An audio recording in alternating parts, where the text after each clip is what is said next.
ప్రభువునందు ప్రియ దేవుని బిడ్డలారా, బైబిల్ గ్రంథంలోని దేవుని గురించి మనం నేర్చుకుంటున్నాము. ప్రార్థన చేసుకుని దేవుని సహాయాన్ని కోరదాము. ఆంధ్ర రాష్ట్రం అంతటా కూడా ఏసీటీ ఛానల్స్ ద్వారా ఈ ప్రోగ్రాం ప్రసారం అవుతోంది. సుమారు 8 లక్షల పైగా కుటుంబాలు కనెక్షన్స్ ఈ వాక్యం వినే అవకాశం ఉంది. కావున ఈ కార్యక్రమాలు కొనసాగటానికి మాకు ఆర్థిక సహకారాలు కావాలి. ముందుకు రావాలని మేము మనవి చేస్తున్నాము. నేటి వాక్య ఉపదేశానికి సహకారం ఇచ్చిన కుటుంబం ఏలూరు బాలాజీ నగర్ వాస్తవ్యులు సొంగ డేనియల్ గారు, పద్మ గారు, వారి కుమార్తె సొంగ మౌనిక గారు కుటుంబం సహకారం ఇస్తున్నారు. దేవుడు ఈ బిడ్డలను దీవించాలని ప్రార్థిస్తున్నాను. ప్రార్థన చేసుకొని వాక్యాన్ని ధ్యానం చేద్దాం. మమ్మలను మిక్కిలిగా ప్రేమిస్తున్న మా ప్రియ తండ్రి, మీకు వందనాలు, స్తోత్రాలు. నేటి వాక్య ధ్యానము ద్వారా మాతో మాట్లాడమని ప్రార్థిస్తున్నాము. మీ దాసులు సొంగ డానియల్ గారు, పద్మ గారు మరియు వారి కుమారుడు కుటుంబం, కుమార్తె కుటుంబము, సొంగ మౌనిక గారు, వారి భర్త గారు, బిడ్డలు దీవించబడాలని మేము ప్రార్థిస్తున్నాము. ఈ కుటుంబాలు మీరు ఆశీర్వదించండి. యేసు దివ్య నామమున వేడుచున్నాము తండ్రి, ఆమేన్. ప్రియమైన దేవుని బిడ్డలారా, దయచేసి మీ పరిశుద్ధ బైబిల్ గ్రంథాన్ని తెరిచి ద్వితీయ ఉపదేశ కాండం 20వ అధ్యాయం మీ ఎదుట ఉంచుకోనండి. ద్వితీయ ఉపదేశ కాండం 20వ అధ్యాయం మీ ఎదుట ఉంచుకోనండి. దేవుడైన యెహోవా మోషే భక్తుని ద్వారా ఇజ్రాయేలు నూతన తరం వారు అనగా ఐగుప్తు దేశము నుండి వచ్చినప్పుడు లెక్కించిన జనసంఖ్య అరణ్య యాత్రలో చనిపోతుండగా 2వ జనసంఖ్య వ్రాయించాడు. అనగా ఆ 2వ జనసంఖ్యలోని 6 లక్షల కాల్వలో యెహోషువ నాయకత్వంలో కనానులో ప్రవేశించబోతున్నారు, ఇతర మనుషులతో కలిపి. 6 లక్షల కాల్బలం పురుషులే, వారి భార్యలు, వారి తల్లిదండ్రులు, వారి కుమారులు, వారి కుమార్తెలు, ఇలా మనం లెక్కించితే 20 లక్షల మంది అవుతారు. కనాను దేశంలో ఇజ్రాయేలు దేశం స్థాపించబడబోతోంది. కనాను దేశంలో ఇజ్రాయేలు దేశం స్థాపించబడబోతోంది. అప్పుడు ఆనాడు కనానులో ఉన్నటువంటి జాతులు హిత్తీయులు, అమోరీయులు, కనానీయులు, పెరుజీయులు, హివ్వీయులు, ఎబూసీయులు అనేవారు అక్కడ ఉన్నారు. వీరిని కనానీయులు అని పిలిచారు ఆ దినాల్లో. ఈ కనానీయులు అందరూ కూడాను నివాసం ఉంటూ విగ్రహారాధికులై ఉన్నారు. క్యారెక్టర్ పరంగా కూడాను అవి జాతులు కదా, జాతుల మధ్య పోరాటాలు, జాతుల మధ్య అక్రమాలు, దోపిడీలు యథావిధిగా ఎప్పుడు కొనసాగుతూనే ఉండేవి. దేవుడు ఇశ్రాయేలు జనాంగాన్ని అనగా యాకోబు యొక్క కుమారుల సంతానాన్ని ఐగుప్తు దేశంలో అభివృద్ధి చేశాడు. 70 మందిని 20 లక్షల మందిగా, 6 లక్షల కాల్వలో 20 లక్షల మందిగా అభివృద్ధి చేశాడు. తాను వాగ్దానం చేసినట్లుగా పాలు తేనెలు ప్రవహించే దేశంలోనికి వారిని నడిపించడై ఉన్నాడు. ఆ శ్రేష్ఠ దేశంలోనికి నడిపించేటప్పుడు కొన్ని హెచ్చరికలు ఇచ్చాడు. ఇది నేను చెబుతోంది old testament and it's period. పాత నిబంధన మరియు ఆ కాలం, పాత నిబంధన కాలం అంటే ధర్మశాస్త్రం ఇవ్వబడి అమలులో ఉన్న కాలానికి ఇది ప్రారంభపు కాలం, మనం చదువుతున్న అధ్యాయం. కాబట్టి వాళ్ళు కనానికి వెళ్ళినాక ధర్మశాస్త్రాన్ని వాళ్ళు పాటించాల్సింది ఉంది. మోషే ద్వారా దేవుడు రాయించి ఇచ్చిన ఆరాధనా విధానాలు వాళ్ళు పాటించాల్సింది ఉంది. ఆ కారణం చేత ఈ హెచ్చరికలు ఇస్తున్నాడు. ఈ హెచ్చరికలు ఇస్తున్నప్పుడు ఇస్తున్నవాడు దేవుడు కనుక దేవుని యొక్క క్యారెక్టర్, దేవుని యొక్క యాటిట్యూడ్ ఆయన మాటల్లో మనకు అర్థమవుతుంది. అది న్యూ టెస్టిమెంట్ యాటిట్యూడ్కి డీవియేట్ కాకూడదు. జాగ్రత్తగా వినాలి. The God of the Bible అన్నప్పుడు the God in the Old Testament period and the God in the New Testament period must be the same. The principles in the New Testament period must be same with the principles in the Old Testament period. కొత్త నిబంధనలో ఉన్నటువంటి నియమాలు, దైవిక నియమాలు పాత నిబంధనలోనూ అట్లనే ఉండాలి. కానీ పాత నిబంధనలో ధర్మశాస్త్ర కాలము దాని యొక్క కొనసాగింపున వచ్చినటువంటి ఆ మార్పులు, పరిస్థితులు క్రొత్త నిబంధనలోని కృపాకాలంలో ఏ విధంగా అప్లై అవుతాయనేది స్పష్టంగా కొరలేట్ చేయగలగాలి. అలా చేయలేకపోతే మిస్అండర్స్టాండింగ్ వస్తుంది. అక్కడే నేటి ప్రజలు, నేటి తరం జనాంగం బైబిల్ని అర్థం చేసుకోలేకపోయారు. అర్థమవుతుందండి మీకు నేను చెబుతోంది? మనం 21వ శతాబ్దంలో ఉన్నాం. ఇప్పుడు మనకు కొన్ని చట్టాలు ఉన్నాయి. ఈ చట్టాలు మనం అమలు చేసుకుంటున్నాం. చట్టాలు మారుతుంటాయి. కొన్ని చట్టాలు మారుతుంటాయి, కొన్ని చట్టాలు ఫోర్స్లో ఉండి అమలులో ఉండవు. ఇవాళ భారతదేశంలో ఉన్న చట్టాలన్నీ కూడా ఇంప్లిమెంటేషన్లో ఉన్నట్టుగా మనం చెప్పుకోవాలి. కానీ ఇంప్లిమెంటేషన్లో లేనివి అనేకం ఉన్నాయి. జాగ్రత్తగా వినాలి నేను చెబుతున్న మాట. ఎందుకు ఇంప్లిమెంట్ కావటం లేదు అనే ప్రశ్న మీరు అడగాలి. దానికి మీకే తెలిసిన జవాబు కూడా నేనే చెప్పాలి. నేను చెప్పగలుగుతాను. ఉదాహరణ చెబుతాను. వరకట్నం దాని మీద ఒక చట్టం ఉంది. ఆ చట్టం ఏమిటంటే వరకట్నం తీసుకోవటం నేరం, ఇవ్వటం నేరం. ఇది ఇవాళ సొసైటీలో మీరు చూస్తే వరకట్నమే నడుస్తోంది. ఇవాళ అంటే నేను పేర్లు పెట్టి చెప్పటం కాదు, కానీ పదవుల్లో చెబుతాను. అతి ఉన్నత భారత పదవి మొదలుకొని అతి చిన్న కుటుంబం భారతదేశంలో వరకు కూడా, అతి పెద్ద ధనిక కుటుంబం మొదలుకొని అతి చిన్న సామాన్యమైన కుటుంబం వరకు కూడా భారతదేశంలో ఇవాళ పురుషాధిక్యత ప్రపంచం కొనసాగుతూ వరకట్నం అమల్లో ఉంది. చట్టం ఉంది, కానీ చట్టం అమలు చేసేవాడు లేడు. కంప్లైంట్స్ వచ్చినప్పుడే ఈ వరకట్నం మీద విశేషమైనటువంటి చట్టం ఇంపోజ్ అవుతాం, మిగతాప్పుడు అవదు కాదు. ఇచ్చినోడు చక్కగా ఇచ్చేస్తున్నాడు, పుచ్చుకున్నాడు చక్కగా తీసేసుకుంటున్నాడు. దీనికి మూలం ఏంటంటే ఆస్తి హక్కు మహిళలకు ఇవ్వకపోవటం. ఇది ఆస్తి హక్కు కూడా మహిళలకు ఉంది, ఈక్వల్ రైట్ ఉంది. ఇది చట్టమే.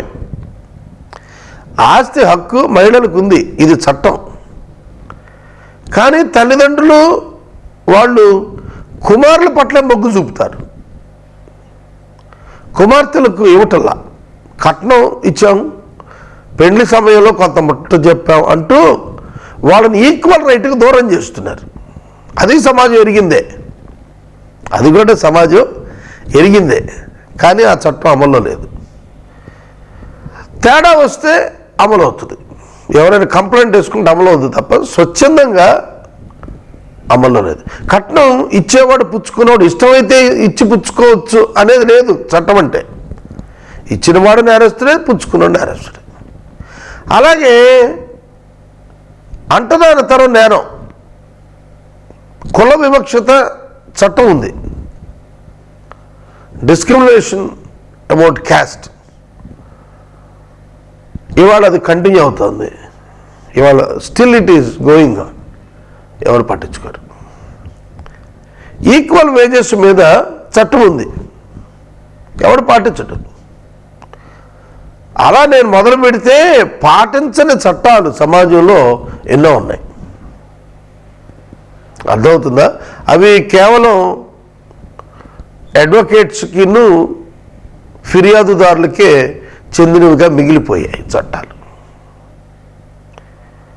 యాక్సిడెంట్ విషయంలో చట్టాలు ఉన్నాయి, కానీ యాక్సిడెంట్స్ ఆగవు. రోడ్ల ఫార్మేషన్లో చట్టం ఉంది, కానీ రోడ్స్ బాగవు. ఇట్లా చూసుకుంటా పోతే అన్నింటికీ చట్టాలు ఉన్నాయి, ఏవి అమలవ్వవు. మరి ఎవరిని నిందించాలి ఇప్పుడు చెప్పండి? ప్రజలనా, ప్రభుత్వాన్నా, సమాజాన్నా, ప్రభుత్వాన్నా? ఎవరిని? హెల్మెట్ పెట్టుకోవాలి, చట్టం ఉంది, ఎవడో పెట్టుకోడు. 100 రూపాయలు ఫైన్ రాస్తే ప్రభుత్వాన్ని గొనుక్కుంటారు, 500 రాస్తే నెక్స్ట్ టైం ఓటేయరు ఈ ప్రభుత్వానికి. ఎవరు తల పగులుతుంది యాక్సిడెంట్ అయితే? Everybody knows, but no one cares. అర్థమవుతుందా? ఇలా నేను చెప్పుకుంటూ వెళ్తే కొన్ని వందలు చెప్పచ్చు, 2 ఎపిసోడ్లని మాట్లాడచ్చు. మీకు అర్థం కావాల్సింది ఏంటంటే, చట్టం అమల్లో ఉంది, కానీ అమలు నోచుకోలేదు.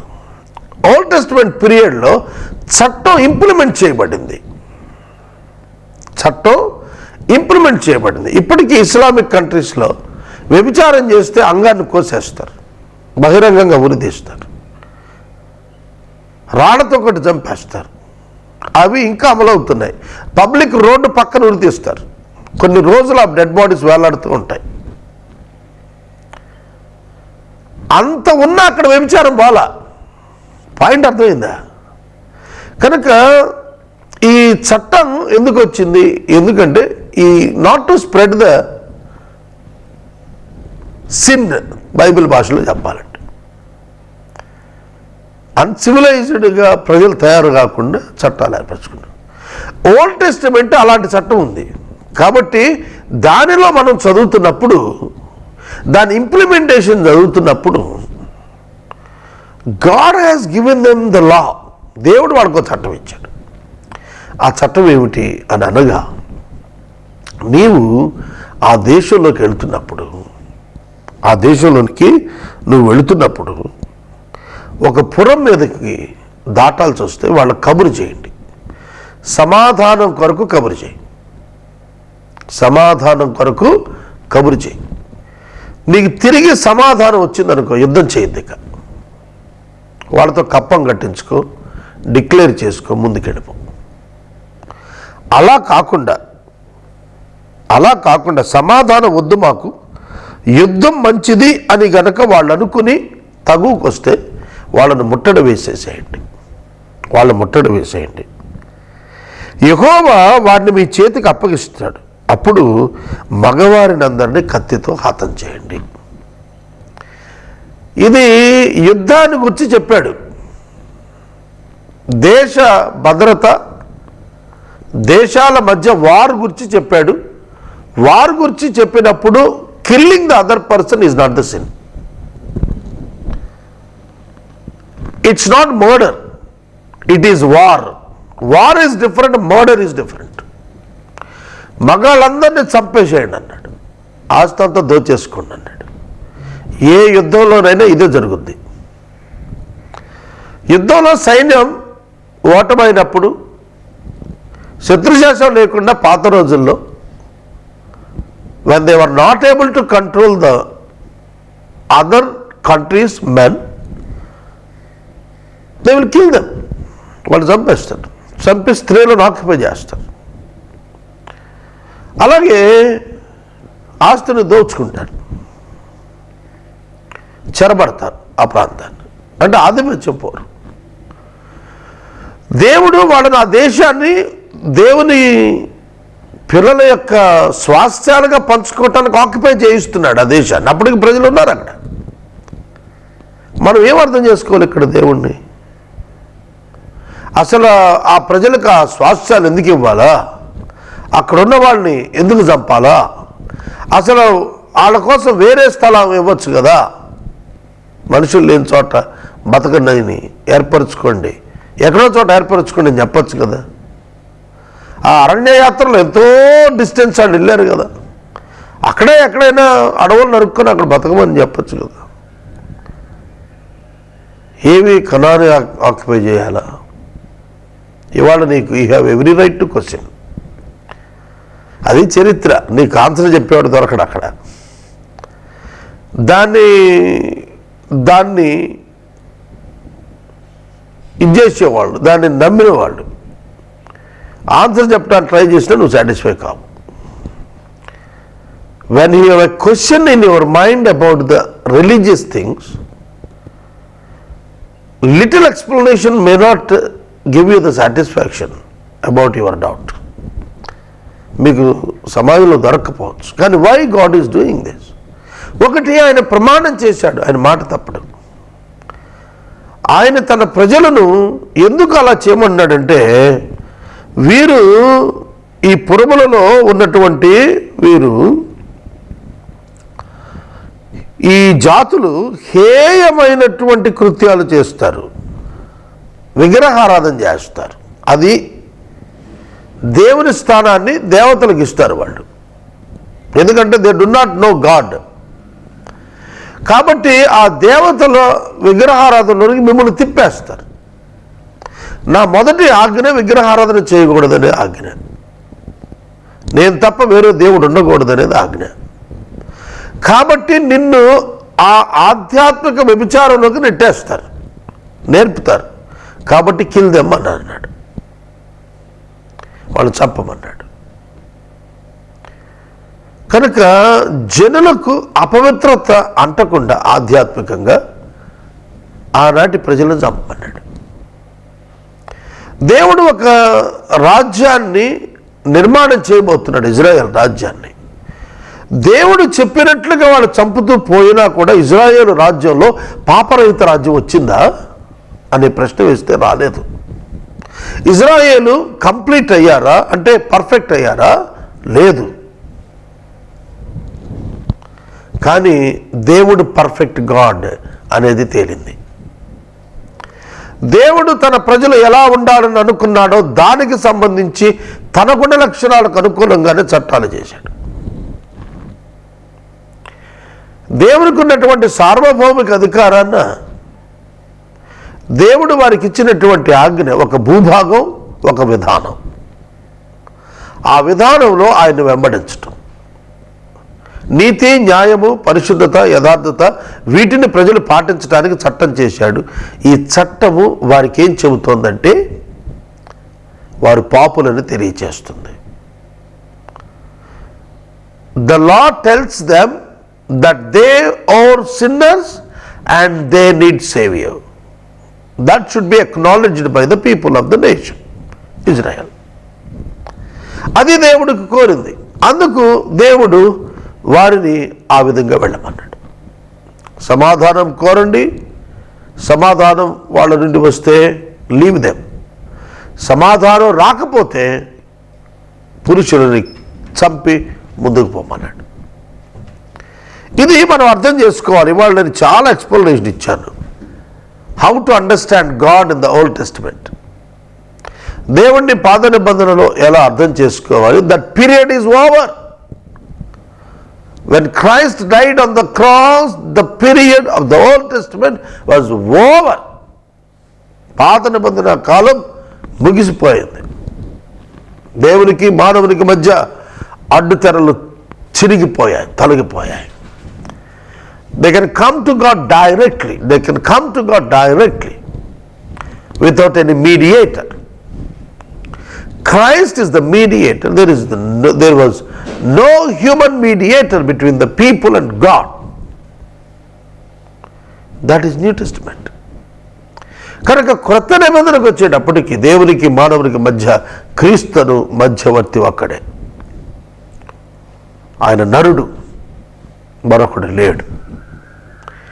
కనుక ఈ అధ్యాయంలో మనకు కనిపిస్తుంది ఏమిటంటే, God doesn't want his people to worship the idols. That is his commandment, the people should follow that. తర్వాత ఇంకొకటి చెప్పాలి నేను ఏమిటంటే, రెండు విషయాలు. ఒకటి, కొత్తగా ఇల్లు కట్టుకున్నవాడు మరియు స్త్రీని ప్రదానం చేసుకున్నవాడు సైన్యంలోకి వెళ్తే చనిపోతే వాటిని వేరొకళ్ళు అనుభవిస్తారు. స్త్రీ వేరొకరిది అయిపోతుంది, ఇల్లు వేరొకరిది అయిపోతుంది. కాబట్టి సైన్యంలోకి వెళ్లకుండా ఆ సంవత్సరం they can enjoy the house and the wife.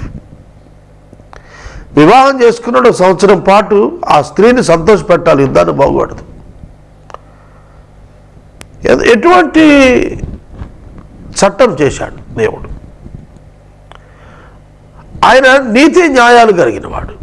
కొత్త ఇల్లు కట్టుకున్నాడు మక్కువతో, యుద్ధానికి వెళ్ళి చనిపోతే ఆ ఇంటిని ఎప్పుడు అనుభవిస్తాడు? అందుకనే తాను ఇల్లు కట్టుకున్నప్పుడు దాన్ని అనుభవించాలి. వివాహం చేసుకున్నప్పుడు ఆమెతో సంసారం చేసి ఆనందించాలి. అలాగని ఆనందించకపోతే ఏమిటి ప్రయోజనం? ఏమీ ప్రయోజనం లేదు. అందుకని వాళ్ళకి సైన్యంలోకి వెళ్లకుండా ఆనందించమన్నాడు. దేవుని యొక్క న్యాయం మనం స్పష్టంగా చూస్తున్నాము. ఇల్లు కట్టుకున్నవాడు దాన్ని ఎంజాయ్ చేయాలి, దాన్ని అనుభవించాలి. అప్పుడే అతను సంతృష్టి చెందుతాడు. కాబట్టి అతనికి సైన్యంకి వెళ్లకుండా రిలాక్సేషన్ ఇచ్చాడు. తర్వాత ఎవడైనా భయపడితే యుద్ధానికి వెళ్ళినప్పుడు వెనక్కి వెళ్ళిపోమన్నాడు. ప్రాణభయం ఉన్నవాడు యుద్ధంలో వెళ్ళొద్దు, వెనక్కి వెళ్ళిపోండి అన్నాడు. ఎందుకంటే ఇతరుల పాడు చేస్తారు మీరు అన్నాడు. ఇతరుల యొక్క గుండెలు అధైర్యపరిచేసేస్తారు. అందుకనే భయపడితే ఎవడైనా సరే వాడు వెళ్ళిపోవచ్చు, వెనక్కి వెళ్ళిపోవచ్చు, అందులో ఇబ్బంది ఏమి లేదన్నాడు.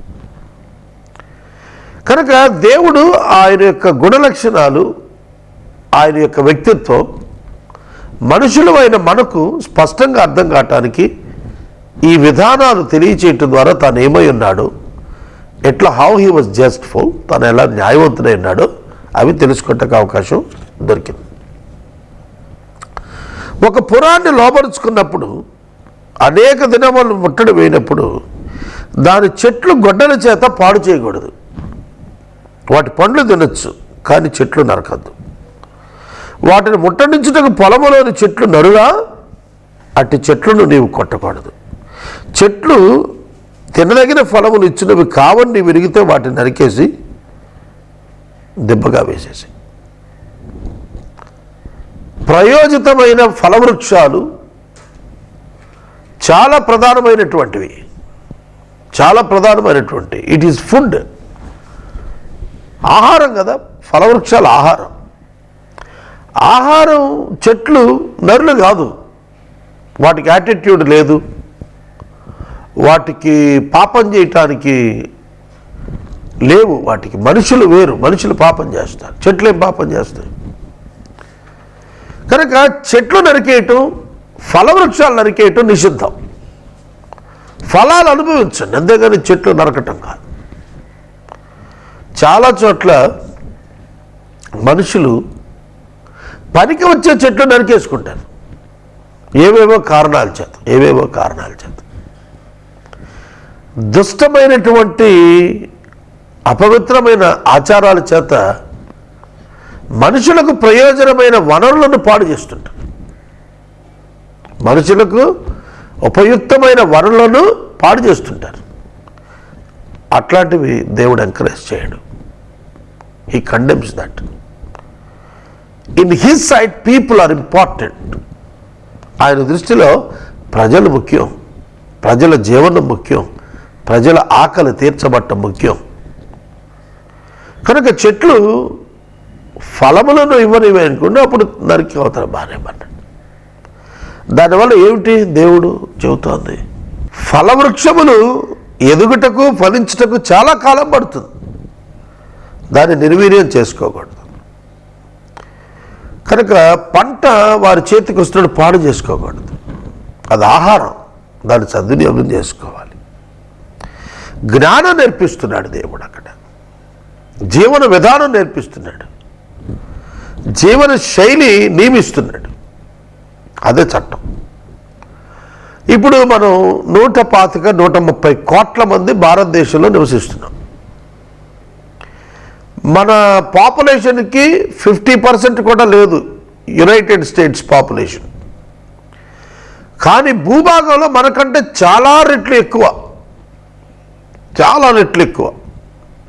ఒక మాటలో చెప్పాలంటే మన భారతదేశం వెరీ స్మాల్ కంట్రీ టెరిటరీలో చూస్తే. అది ఖండం.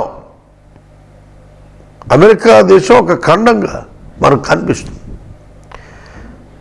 అది చాలా మనం ఓవర్ పాపులేటెడ్, జనసాంద్రత ఎక్కువ మనకి అక్కడ ఉండదు.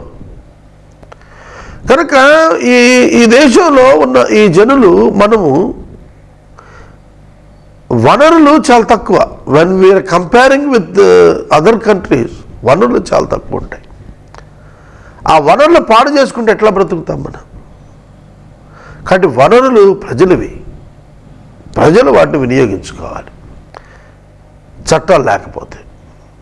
అయితే ఏంటంటే ప్రజలు కూడా ఆ ఒప్పందాన్ని హృదయాలు ఇంకా కలిగి ఉన్నారు కనుక ఇవాళ ఇండియాలో అంతర్యుద్ధం రావట్లేదు, జాతుల అంతర్యుద్ధం రావట్లేదు. జాతుల మధ్య అంతర్యుద్ధం రావట్లేదు అంటే ప్రజలు శాంతికాముకులు, మత పిచ్చగాళ్ళు కాదు. అందుకే మతాలన్నీ కూడా సామరస్యంగా బతకగలుగుతున్నాయి. నేను ముగిస్తున్నాను. ప్రియ స్నేహితులారా, God imposed a law on the people of Israel for their life and for their protection and for their development and for their spirituality. అది మనం అర్థం చేసుకోవాలి. కనుక దేవుడు చెప్పిన వాటిని వక్రీకరించడం కాదు, ప్రిన్సిపల్స్కి వెళ్ళి అర్థం చేసుకోవాలి. నేటి వాక్య ఉపదేశానికి సహకారం ఇచ్చిన వారు సొంగ డానియల్ గారు, పద్మ గారు, వారి కుమార్తె సొంగ మౌనిక గారి కుటుంబం సహకరించారు. కుటుంబాన్ని ప్రభావించను గాక.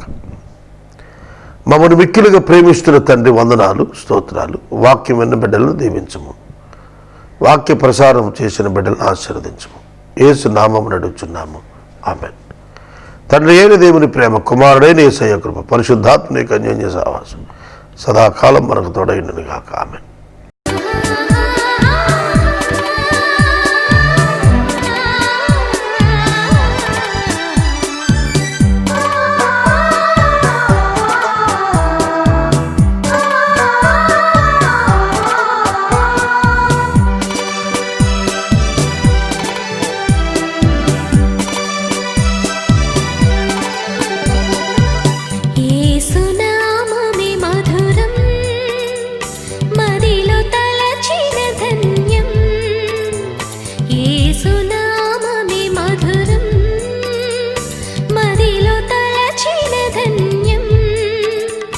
వెతలు